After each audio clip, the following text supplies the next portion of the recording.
ధురంధర్ తర్వాత రణ్వీర్ సింగ్ నటించబోతున్న మూవీపై భారీ అంచనాలు ఉన్నాయి. కానీ ధురంధర్ తర్వాత రణ్వీర్ సింగ్ ఒక్క కథకు కూడా కనెక్ట్ కావటం లేదని సమాచారం. ధురంధర్ రిలీజ్కు ముందు చాలా చిత్రాలు అనుకున్నాడు. కానీ ఇప్పుడు మాత్రం మళ్ళీ ధురంధర్ డైరెక్టర్తోనే చేతులు కలుపుతానంటూ భీష్మించుకొని కూర్చున్నాడు. ఇంతకీ రణ్వీర్ సింగ్ ప్రాబ్లం ఏంటి? ధురంధర్ మొదటి భాగం 1300 కోట్లు, రెండవ భాగం 1800 కోట్లకు పైగా వసూళ్లు, రెండు భాగాలు కలిపి 3000 కోట్ల వసూళ్లు. ఇప్పుడు ఇదే చిత్రం జపాన్ లోనూ రిలీజ్ కు రెడీ అవుతోంది. జూలై 7న జపాన్ లో ధురంధర్ మొదటి భాగం విడుదలకు సన్నాహాలు జరుగుతున్నాయి. ఈ సంగతి పక్కన పెడితే ధురంధర్ తరువాత రణవీర్ సింగ్ కొత్త చిత్రం ఏంటి అంటే, ధురంధర్ రిలీజ్ కి ముందు చాలా చిత్రాలు కనిపించినా ఇప్పుడు మాత్రం ప్రళయ్ అనే మూవీ మాత్రమే కనిపిస్తోంది. ఎందుకంటే ఈ ప్రాజెక్ట్ పైనే కొద్ది రోజులుగా వర్క్ జరుగుతోంది.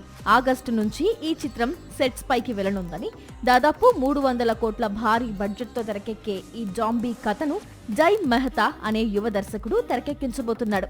ప్రళయ్ కంటే ముందు రణవీర్ సింగ్ చాలా చిత్రాలు అనుకున్నాడు. అందులో డాన్ 3 చిత్రం కూడా ఉంది. తెలుగు దర్శకుడు ప్రశాంత్ వర్మతో మూవీ కూడా ప్లాన్ చేశాడు. ప్రస్తుతం అన్నిటినీ పక్కన పెట్టాడు. ముందు ప్రళయ్ పట్టాలెక్కుతుంది. ఆ తర్వాత మరోసారి ధురంధర్ కాంబినేషన్ రిపీట్ అవుతోంది. ధురంధర్ సిరీస్ తరువాత ఆదిత్య ధర్ మరోసారి రణవీర్ సింగ్ తోనే చేతులు కలుపుతున్నాడని బాలీవుడ్ వర్గాలు చెబుతున్నాయి. ఇందుకు సంబంధించిన కథా చర్చలు వీరిద్దరి మధ్య ప్రారంభమయ్యాయని, ముందుగా ప్రచారం సాగినట్లు ఆదిత్య ధర్ టాలీవుడ్ వరకు రావడం లేదని, మరోసారి రణవీర్ సింగ్ తోనే వర్క్ చేయాలనుకుంటున్నాడని బీటౌన్ చెబుతోంది. యూరి ధురంధర్ దారిలో మరోసారి దేశభక్తి నేపథ్యంలో సినిమా ఉండవచ్చు అని చెబుతోంది.